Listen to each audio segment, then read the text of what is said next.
We are recording. All right, everyone. So thank you very much, first of all, for joining me to learn how to get your home noticed from the street. Our topic today is curb appeal your property for a lasting impression. So we're going to see how your home stacks up among other homes on your block. Your home's front yard is the first thing buyers or guests will see as they drive by. So, you need to ask yourself, what does your curb appeal say about your home? Come on in or stay away. We have simple ways, you can invite people in without spending a lot of time or money sprucing up the space. And we also have a special offer for those who stay on to the end. So you definitely don't want to miss that because it's going to help hold you accountable. All right, so do you ever wonder why your home doesn't match up to others on the block? How many of you want to have fabulous curb appeal because you're getting ready to sell your home? If you can, just type sell in the chat. And how many on this call, you've just had enough and you're here to beautify your current space? If that's you, put stay in the chat. I just want to see how most of you will be using this information today. All right, so we got a couple stays, couple sells. Great. Great, selling. Angela's selling. Awesome. Judy's selling. Staying. Well, I'm going to talk about this picture in a second. And I just want to see how most of you will be, using this information, because whether you are selling or staying, curb appeal techniques obviously remain the same. So is there any specific problems you have or that you might possibly want me to answer today? If you can, just put that in the chat and hopefully we talk about that. And if not, I will certainly address it later on in the webinar. So many times homes don't look curb appealing because homeowners don't know how to improve the home's exterior or landscaping. They feel it's hard work, time consuming, or just too expensive to keep up with the Joneses.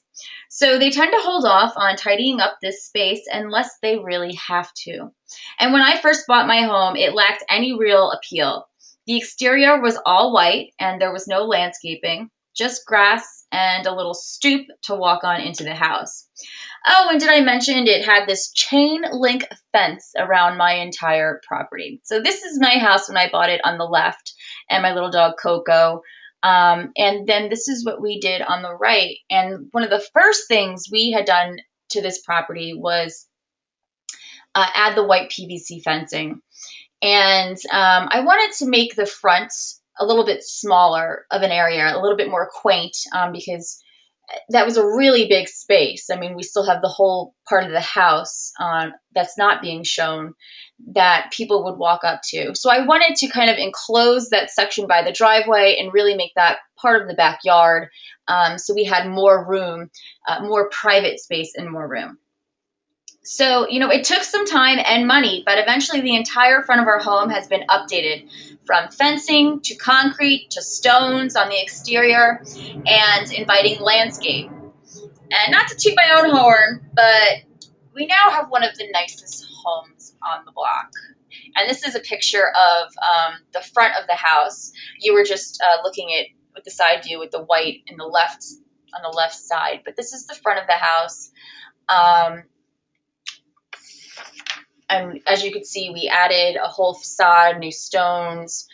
We did the concrete. We added pillars. We put a different type of gate up rather than just that chain link fence. So it's very different from when we bought the space, but let's talk about how, we can really make this happen for your home. So I want to share with you 5 common reasons why homeowners may not be seeing results in their front yard. Give you 10 areas to start improving on today. You'll learn how to implement habits, green thumb people use, that will actually save you time and money and keep your curb appeal flourishing longer in any season. Plus, I will be giving you secrets, home staging tips, basically to help you boost your curb appeal. So let's get started to learn everything involved to grab attention instantly and to lure people to your front door. Now, I know plenty on the subject. I became a home stager back in 2009. I created a New York City-based company called Stylish Stagers, Inc., where we focus on helping sellers prepare their home for sale. And yes, you guessed it, part of that preparation includes making suggestions about enhancing a home's curb appeal. Now, whether on a consultation, project, or during a how-to video, we've helped hundreds of clients tidy up their front yards and improve their exteriors while on the market. I've recently created a 10-step feel-at-home process, which will also talk about creating first impressions, and it'll be found in my new book that'll be out later this summer called Feel at Home: Home Staging Secrets for a Quick and Easy Sell. As well as in my new online video course, The Stage 2 Sell Strategy, which again, that will be out this summer, and hopefully we'll be able to help so many people get their homes sold quickly and prepared a lot faster. All right, so 5 reasons why someone avoids improving their curb appeal. The first thing you need to do, honestly, is get out of your own head. So let me know if any of these really relate to you. And the first one is lack of strategy. Many times people will never address their front yard or home's exterior for that matter because they don't have a strategy in place to create a budget. And they're not sure where to begin or how to get the job done. Now, this person usually lacks having a clear goal for this space, and they lack consistency and focus because they've neglected to maintain this valuable first impression. Now, I showed you what my home first looked like, and it was anything but desirable, but I never gave up on my goal to have an eye-appealing front yard. And we would price projects out, save up until we were able to complete tasks. Now, I had really no idea what plants to use, how I wanted the yard to look, but as time passed, we began to get a clear strategy, and I'm still constantly tweaking the front yard because I want to improve on its condition. So if you don't have a strategy, chances are, it's not your fault, and we'll get you on your very own curb appeal plan that you can keep changing your mindset. So why are you determined to make your curb appeal more appealing? I want you to start thinking about why you want to improve upon this area. It's usually because you're looking to change an emotional state, like I want to feel beautiful, feel relaxed, or take pride in your home. Maybe it's some type of status symbol, or that you're the leader of the block setting the precedence. Or maybe you just need to spruce it up and get it ready to sell and make it a little bit more attractive. So as you begin to improve, think about what's in it for you, and will it be enough to keep you motivated? So I found this quote from Michael Porter, a management professor in the field of competitive strategy at Harvard Business School, and it seems fitting about what we're discussing. Strategy is about making choices, trade-offs. It's about deliberately choosing to be different. You need to focus on staying motivated every day, or nothing else will get accomplished. And it's really true. So what is curb appeal all about? Curb appeal is the overall attractiveness of a home from the street, and is more than just adding some potted plants by your front door. As you plan for your curb appeal projects, here are some areas you should think about to enhance curb appeal.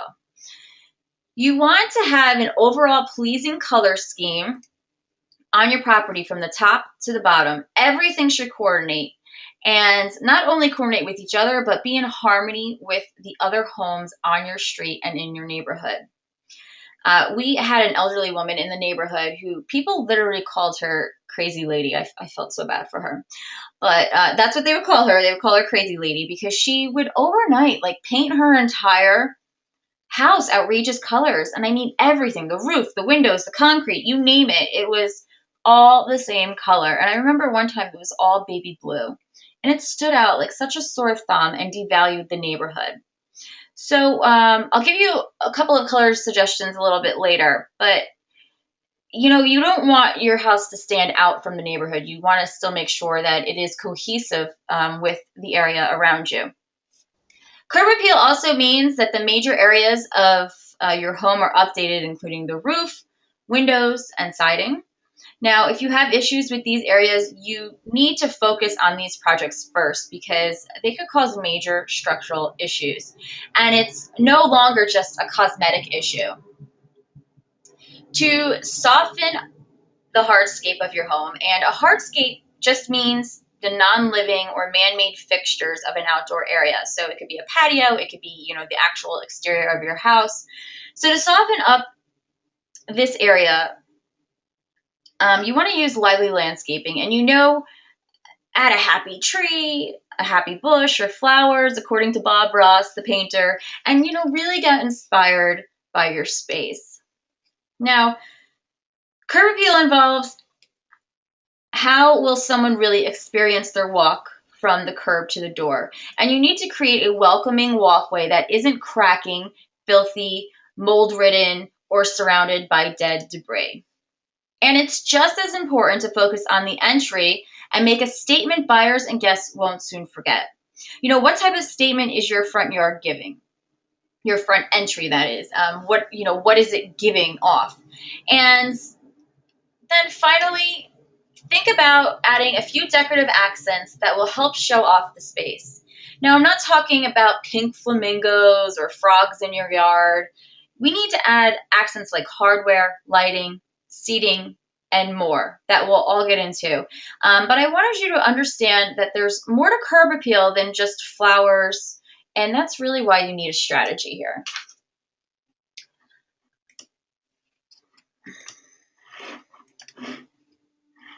And why aren't we moving? All right, on to number 2. If it's not going to be perfect, why bother? Now, some of you may have a perfectionist mentality. I know I sometimes do. And you'll feel like if you can't make it perfect, why bother? And well, you need to start somewhere because chances are your home's curb appeal won't happen overnight. Ours took years to really get it to where it's at today. And some projects are just going to take longer to complete because of the budget that is required. If you're staying, you're going to need to change things over time. So is this you? What can you start working on today that will make a big impact? There was one client I had whose husband had passed, and he handled the yard and was a perfectionist. Like the wife is, a perfectionist as well. Now, the wife didn't know much about landscaping or maintaining the yard or areas of the home. So she neglected the areas until they became so deteriorated, she was forced to take action. If she just continued the work either on her own or hired someone so her progress, it would continue to improve. But she avoided the work. And yes, maybe it was because the loss of her husband, but also it was because she was a perfectionist and she knew she wouldn't do it good enough. And that actually costed her more money in the long run. So why should we care about your home's curb appeal?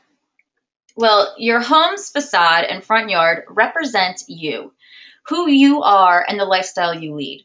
Dirty exteriors will give the impression the inside is dirty. Worn roofs will indicate there may be more outdated items inside.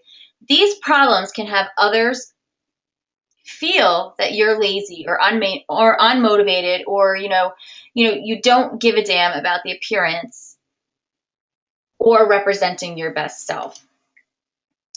Curb appeal is important because good landscaping can add up to 28% to your overall home value, according to a houselogic.com article, which describes the elements that can double down on investment and enjoyment. Now, this can provide a nice return on your investment and get you more money in your pocket. And that's a good enough reason for me to care about curb appeal. But let's continue. So, as I mentioned, a buyer will decide in seconds if they want to go into a home or not based on the home's curb appeal. Or, maybe they'll just see a photo of the curb appeal, which is worse, because they're not even in front of your house yet. You need to make this area appealing so buyers will be intrigued and actually come to your front door. So you want to give them something to get interested in. I actually have this next reason on my block. Good curb appeal can eliminate pests, critters, and other unwanted visitors. So across the street from me is an abandoned home, which I just love waking up to every morning. And the front yard grows out of control, especially over the summer, welcoming field mice, snakes, even possums. Creatures that could easily roam into my yard and play house. Ugh. Now, when you stay on top of your yard, you deter animals like this from making it their home. And the last reason why you should care about your curb appeal is because you're creating a better quality of life for not only you, but your neighborhood. Don't you want to get home from work and feel happy about your growing plants or garden? Sit out on your porch and take a second, or know that your curb appeal goals have been accomplished and they're not looming over you on your to-do list. It makes you feel better about yourself, but it also inspires your neighbors to do more. I can't even tell you how many times Sal, my husband, and I have been working on the yard, and other neighbors come out and start working on theirs, or sometimes they'll even come over and help us on ours. It becomes more of a community effort to make everyone's yard appealing and help each other out whenever possible. And it's a bonding experience. I mean, at least that's what happens on my block usually.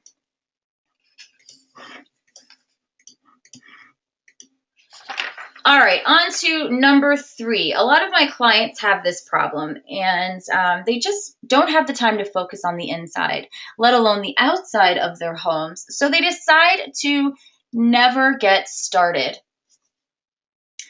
This way, they won't feel guilty or like a failure. But, this feeling usually creeps back in. Time management can be a constant struggle. I even get sidetracked from time to time. We usually start in our yard by the end of April, and this year we didn't really start until mid-May. We just planted flowers over this past weekend, which is kind of late for us. So everyone has time issues. It's just really a matter of if you have a system in place to regroup and refocus and get back to the task at hand. So, just like anything else you do in your life, you need to create a plan. And whatever it is that you want to achieve, writing it down is just one step closer to making it possible. And tracking your progress will help you break down and achieve those goals.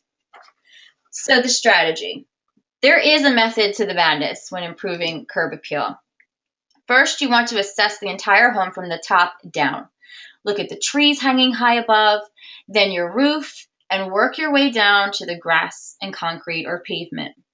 Take note of everything that needs to be improved upon, pruned, painted, or planted. And when you work on these projects, start with the projects on top. It would be a waste of time to plant flowers under a tree, then you have to cut back the tree. The flowers would be stepped on and squashed by the tree limbs. Next, once you have an idea of what tasks need to be completed on your home, prioritize based on major or minor projects. A major project is something that is going to be labor intensive, take longer to complete, and you're most likely going to need more experience.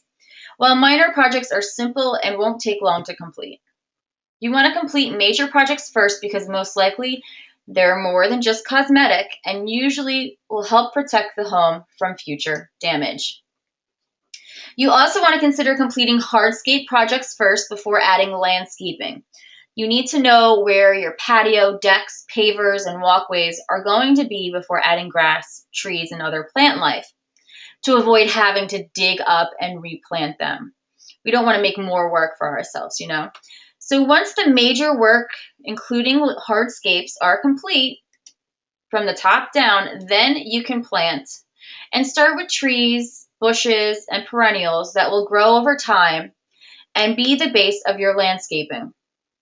Then, you could fill in the gap with annual flowers that you'll have to replant each year or change out after the season. Once you have the plant life in place, it's time to mulch the beds. Add potted plants near the porch or in window boxes, and add a few finishing touches like a welcome mat, wreath, or seating area. On to number 4. These are the reasons why someone may never really begin. to start the curb appeal. And it's because I can't keep plant life alive. So many people have this problem, right? It's so hard to keep these plants alive sometimes. And I love this quote. To plant a garden is to believe in tomorrow, from Audrey Hepburn. And this is so true. By improving your curb appeal, you're believing in yourself. You're taking ownership of your appearance and feeling a sense of pride, not to mention creating good habits to abide by, because you're maintaining this space and watching life grow all around you. So, what are some of the good habits to keep and some of the good habits that a green thumb person keeps? Because they're not really that much different from anyone else. They just pay attention to detail. So these people know what zone they live in and have an understanding of what plants will work in their climate based on the USDA plant hardiness zone map. And this map is based on the annual minimum winter temperature. So if you just look up the USDA plant hardiness zone map, you can just Google it and you'll be able to see, based on where you're located, what type of plants you usually want to plant in your yard. And typically, you know, we're not going to find, up here in the Northeast, we're not going to find palm trees to go ahead and plant in our yard because they just really won't survive even if they're not planted yet.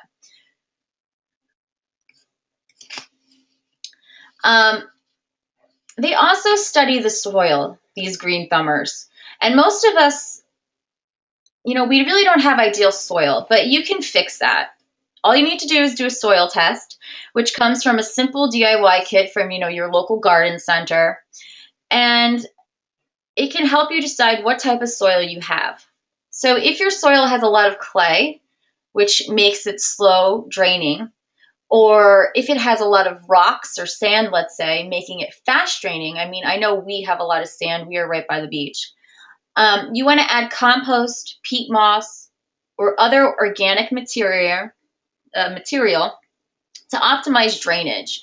And if you're planting in containers, just be sure to buy quality planting mix specifically labeled for either raised beds or pots. So they have, you know, garden soil, they have potting soil.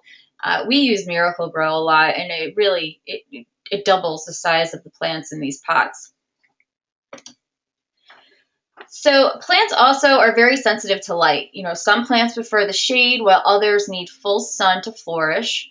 And when choosing plants, have an idea of where you're going to be planting them and read the label to see how to care for the plant. Now, on that label, they'll also tell you how big this plant is expected to get. And you want to consider spacing when placing the plant.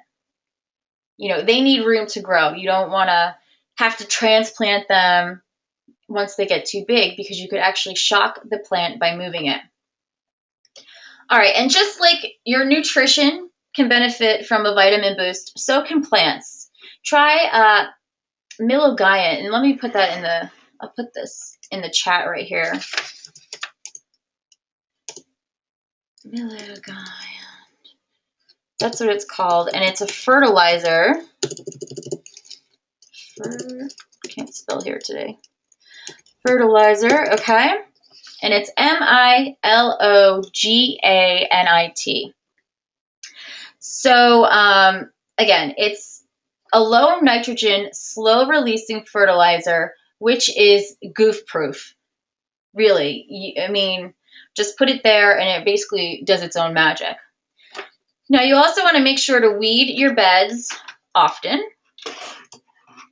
Okay. And not only will it really make the overall appearance cleaner and put together, but weeds, you know, they can choke plants and actually kill them off. So pull weeds every few days as they pop up, or if you want, schedule a weeding session once a week over the weekends, or, you know, give that chore to your children if you have it, because you don't want this to become an overwhelming task. All right, and finally, plants need water. Now, if you have a sprinkler system in place, then set it and forget it. We just put one in last week in our backyard, and I'm so excited because we have a pretty substantial backyard for a New York City home, and it's just a lot of watering. So I'm excited that part of it will now be a set it and forget it type of an example. But if you don't, then you need to carve some time in your day to water your landscaping. And this is the number one reason why plants die, lack of water. So make sure to schedule this and have some time in your yard. Well, and have someone actually mind your yard too while you're away. You don't want to go away on vacation and forget your curb appeal and plants, because you'll come back and they'll all be gone. All right. On to number 5. Now you may be saying, Tori, that's great what you're talking about here, but I just don't have the money to complete these projects.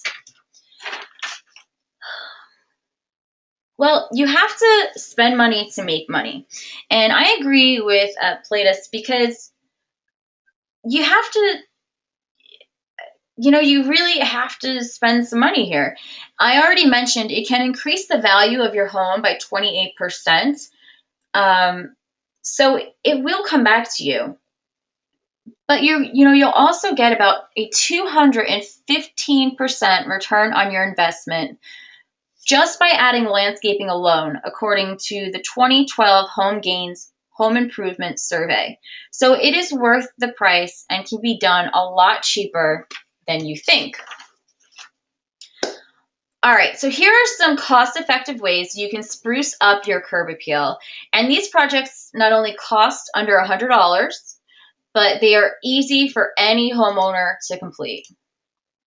All right, and the first one, most exterior paint will cost you approximately about $25 a gallon. So you update your exterior by painting your trim, shutters, or front door on your house. And painting your home can definitely add some brightness and revive your house while adding curb appeal.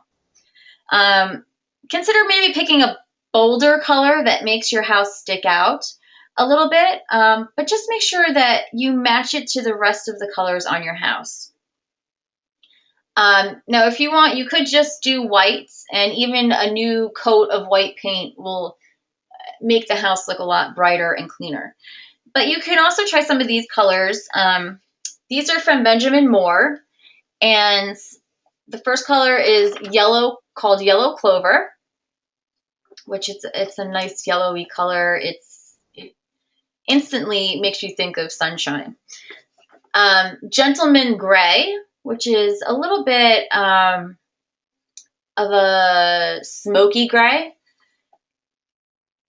There's also Stardust, Dry Sage, which has got a little bit of a green undertone in it, and Aegean Teal, which is Aegean. I'll put that one in the chat too, just so you have it down correctly, if anyone's bold enough to put some teal on their door. All right. So, and by adding, a pop of color on your front door, it really just makes the door stand out right from the curb. Now, it doesn't matter if you have a regular mailbox by the road or if you have a box mounted to your house for mail. Adding a new mailbox can make your home feel updated, and you can find a mailbox for your house anywhere really from $30 to $100. It just depends on what type you want. And I wouldn't go crazy picking something specific like fish or a little miniature house replica of your house. Just go for the nice normal one, especially if you're selling. If you're not selling and you like that kind of thing, by all means do it, but when you go and it's time to sell, you're probably going to have to change that anyway. All right, when buying new exterior light fixtures, consider both the style of the light fixtures and the function of them. You want your light fixtures to be able to adequately light up your entry to your house and make it safer. Also, look for light fixtures that have the same mounting system as the current ones that you have to save yourself some time on this home improvement project. And, oops, what happened here? There you go. There's light fixtures. And exterior light fixtures can be found anywhere from about $25 and up. You know, there's usually some really good deals in Home Depot and things like that. Let me go back to the planting here. And really, planting a tree is one of the most common ways to add curb appeal to your house. And it's a simple home improvement project that can really liven up your house. But before you plant a tree in your yard, make sure you consider how big the tree will get and how it's going to affect your house. If you have enough space, try planting maybe 2 trees to frame your house or your entryway into your house. And you could find trees that start at about $25. And obviously the cost goes up, you know, depending on how big it actually gets. All right, and how about cleaning up the entire front? By power washing your home, you're instantly updating the space, and you can rent a power washer starting at about $50 a day, and it really wipes away years worth of dirt on your home's exterior, walkways, doors, and windows. And if you can, try and reseal the driveway. It's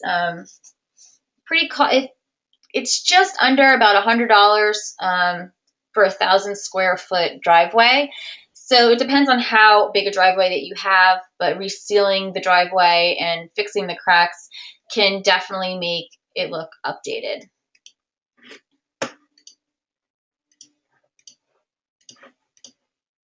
All right.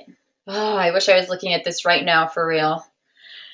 Let's talk about the 10 areas to improve upon your home. And we've talked about these a little bit, but you want to plant native trees.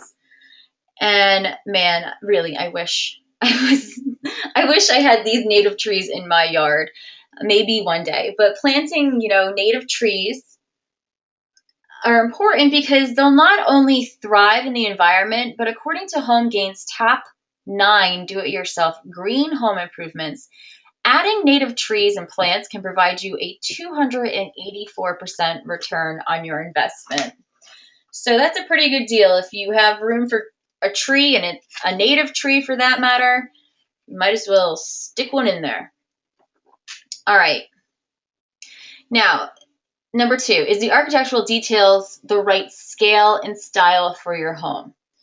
So the large porch, the pillars and dormers, all add character to this home right here that we're looking at. And if one of these areas were too large or small on the home, it would look a little weird.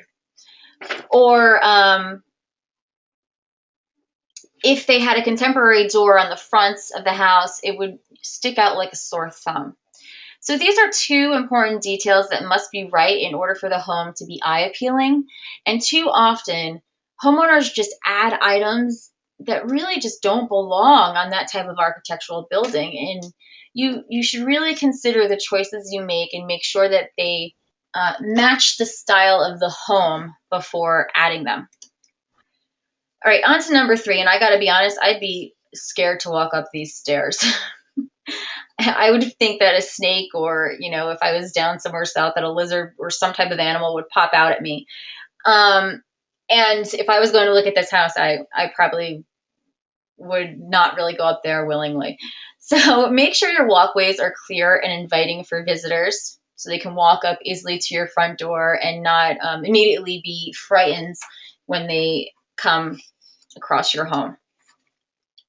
All right, the next one, freshen up your home's trim. We had just talked about this. And make sure to scrape off old paint and add a fresh coat of white paint on your trim.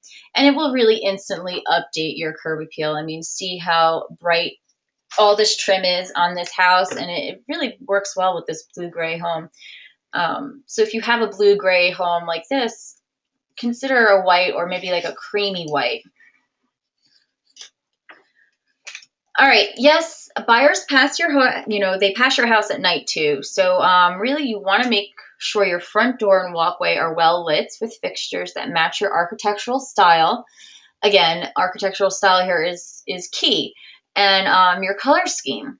Lighting can also add a lot of drama in your landscaping as well. See the light under this tree right here. It really gives it, a little bit more drama and makes it a little bit more noticeable. So consider adding light strategically around your front yard.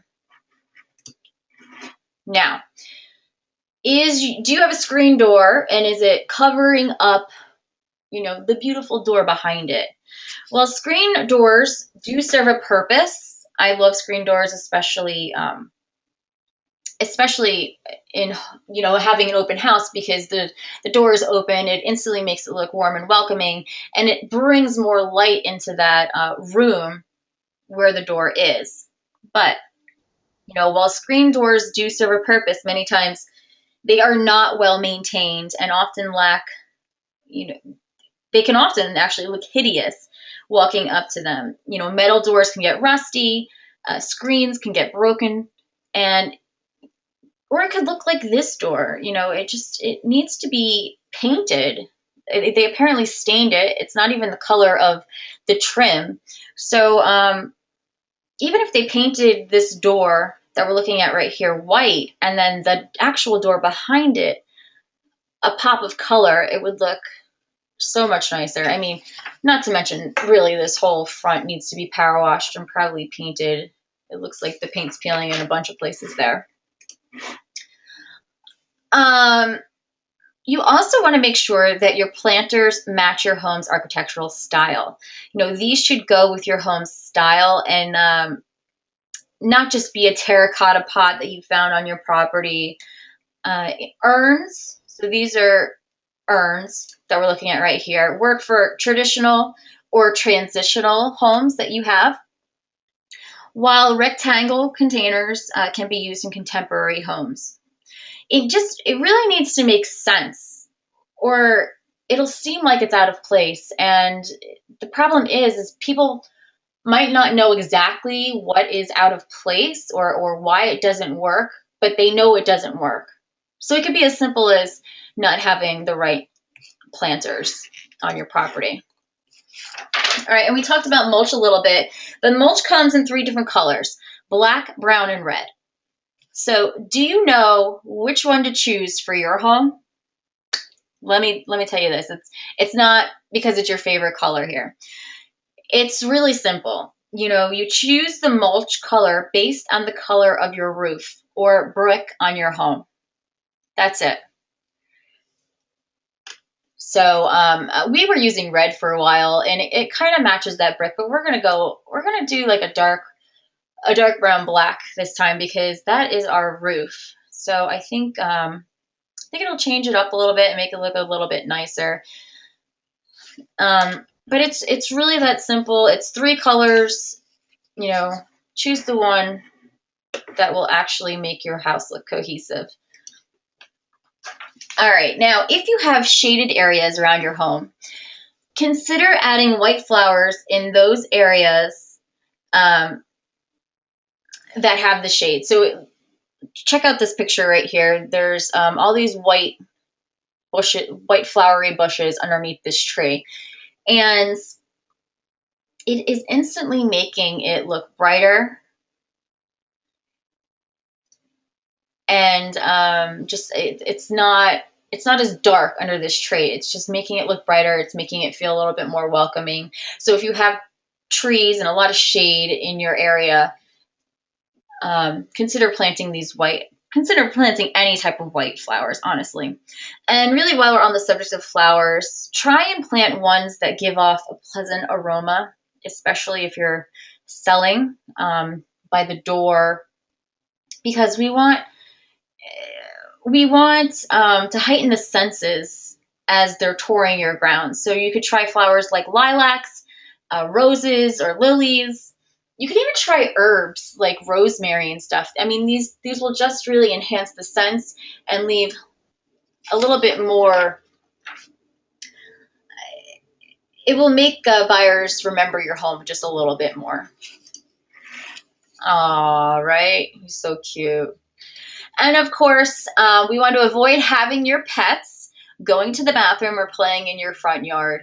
You don't want holes dug, yellow patches of grass, or landmines welcoming folks up to your front door, especially after you put so much time, effort, and money into making it look beautiful. Now, this is especially true if you are selling your home. Um, God forbid a buyer, stepped on feces, they would just totally turn around and walk out, not even go into your house. So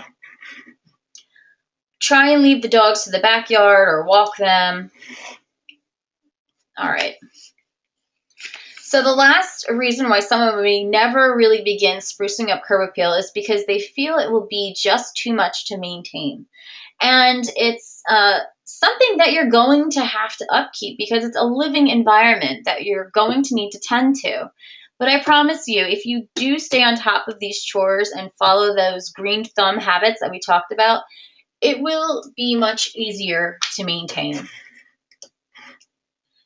So this quote seems fitting with the next thing we're going to be talking about. And I'm not sure who first said this, but one must maintain a little bit of summer even in the winter. And in those long winter months, not many really care for their curb appeal. But you can still create a welcoming and inviting feel in the winter that will make you stand out from other homes on the block or, on the market. So let's start with the first season, which will be winter. And here are some ideas to keep up with curb appeal during the winter months. First, you want to remove all dead and dying plants. Add evergreen, grasses, and other pine species to planters. And you can either do this by adding different trees in each planter, or you can use different branches of the trees and make an actual floral arrangement just in one planter. Okay, it's important to shovel and salt your walkways so you can easily get to the front door. We don't want buyers, slipping on walkways or guests and suing you instead of making an offer. And during the holidays, you want to use simple, non-religious decor to showcase your house. Forget the 12-foot Santa. It's just not going to happen. You should add a winter wreath to your door. Again, not religious specific or necessarily holiday specific, but just a nice wreath of, an evergreen wreath. Maybe it's got like some winter birds on it or, something. Make it more about the season of winter versus Christmas or Hanukkah. All right. And of course, you want to make sure it's light and bright during the winter months. Consider adding a few white lights to the trees and keep your lights on until bedtime.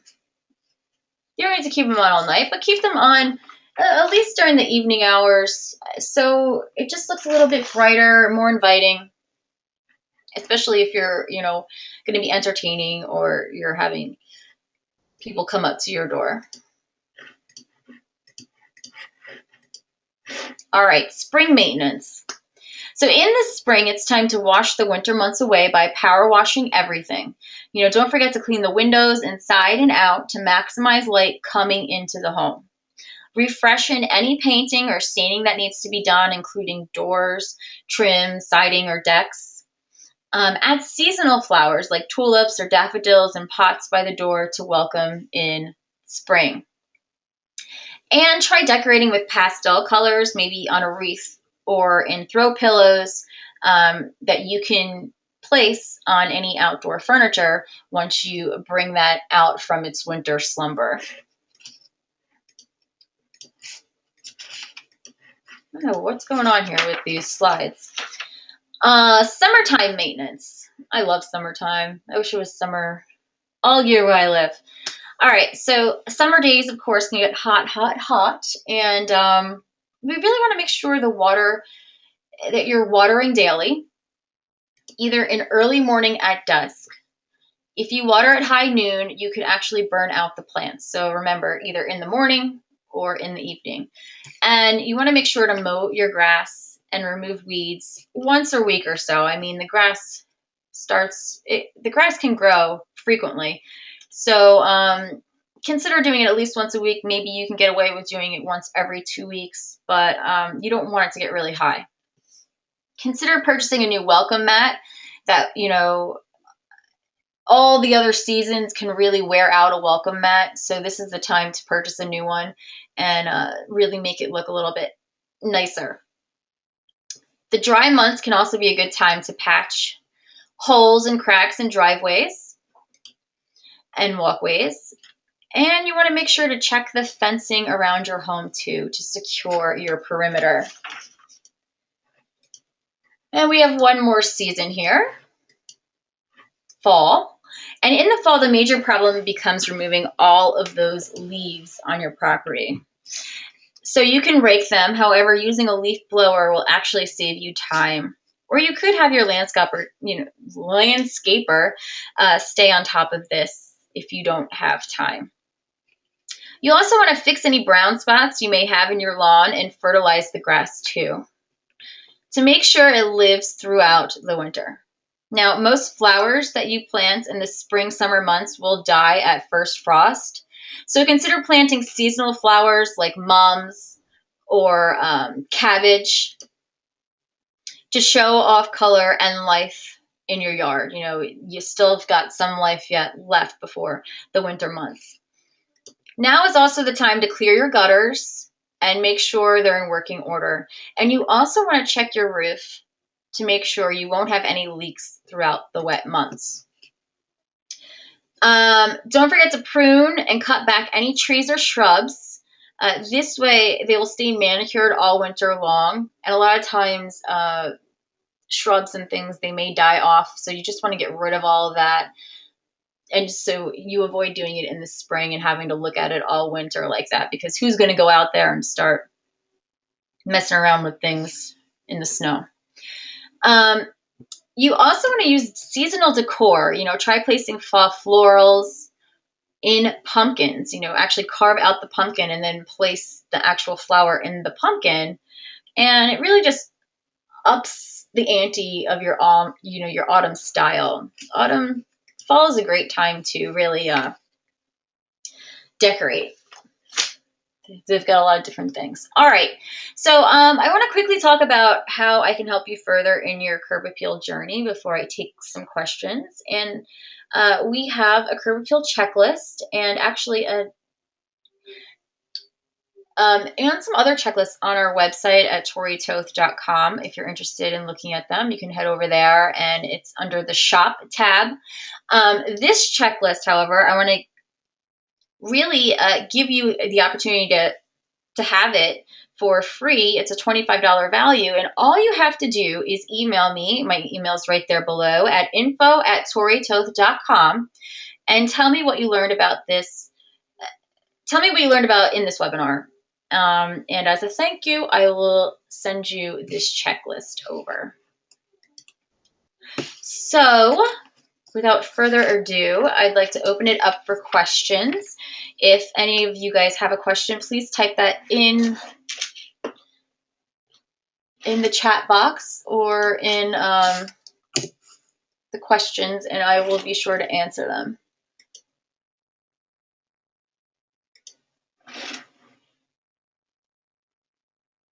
Just trying to see here. Okay.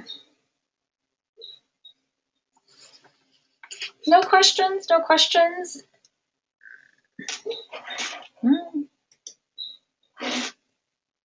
Or am I just not seeing questions?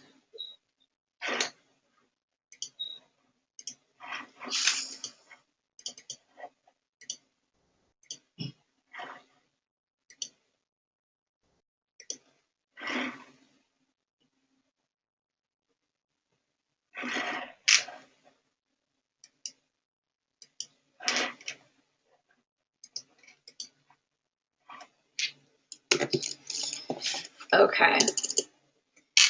There you go. Now I see them. Nope. questions? Yeah, you can get a power washer in Home Depot usually has them, Lowe's, really any of your local stores that you have in your area over there. Joanne, yep. Let's see, are there any other questions?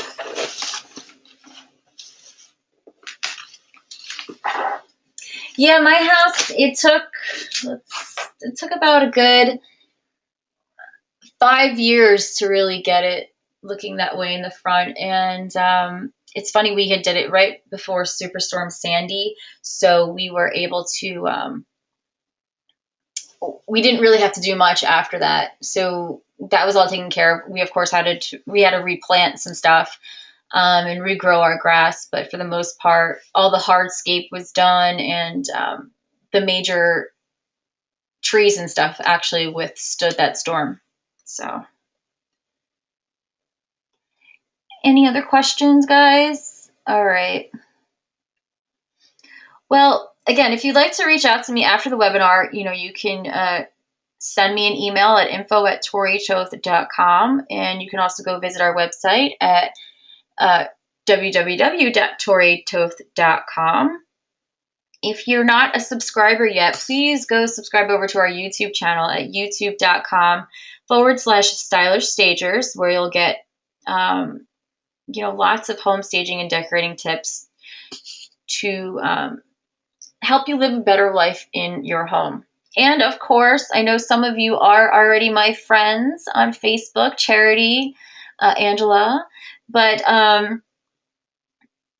go over to facebook.com/homestaging tips, and there you'll get inspiration and motivation to help maintain a beautiful home. And again, make sure to go email me at info@torietoth.com. Tell me what you learned today on this webinar to go get your free curb appeal checklist. And I hope you guys have